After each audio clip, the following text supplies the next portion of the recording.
Hello, welcome to Southern Cross. In this video, we will demonstrate the survey procedures for the 46 Hawk 3.0 laser diode methane detector. The 46 Hawk is manufactured with precision parts. Unnecessary shaking or shock to the instrument should be avoided. The most effective method of survey is to walk slowly. When doing this, the probe stiffener should be partially retracted.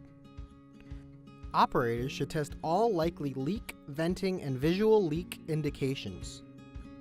Meter sets and above ground piping can be checked by sampling the mechanical connections. The probe stiffener allows the operator to extend the reach of the unit. A positive reading triggers the audible alarm, a handle vibrator alarm, and visible alarms, one on the LCD and another LED above that. The audible alarm can be muted, or a set of headphones can be attached to the port on the back panel. The cone should not be dragged on the ground, especially in damp or dirty conditions. The unit has a very strong pump that allows sampling to be taken at an above ground level. Dragging the cone will most likely clog the filters because of this pull.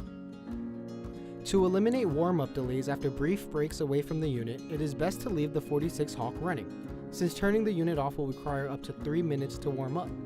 There is sufficient battery reserve to get through a routine working day. Place the 46 Hawk in a safe place with temperature and humidity similar to the working conditions for that day. Leaking gas follows the path of least resistance. Use caution when conducting your survey. Gas does not always vent close to the leak source. Surface and underground conditions may cause gas to vent at a considerable distance from the actual hole in the pipe. Pinpointing gas leaks using the below-ground probe will save time, money, frustration, and mitigate potential hazards. To attach the pinpointer, detach the quick connect below the filter housing. The probe is now detached from the cone. Connect the in-ground pinpointer end to the quick connect on the probe cone end. The 46 Hawk will automatically read in-ground leaks the same as the above-ground leaks without switching or changing any settings. It is important to have accurate locations of all below-ground gas pipes in the area of the leak.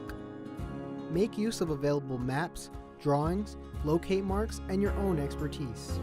Center the leak by determining the highest sustained gas reading at the outer boundaries of the leakage spread. Start bar holes at the estimated leak location and work outward along the pipe. The spacing of the bar holes depends on the leak spread. Small spreads could be started with bar holes every 5 feet, while larger spreads may require every 10 to 15 feet. Maintain consistency in the spacing and depth of those bar holes.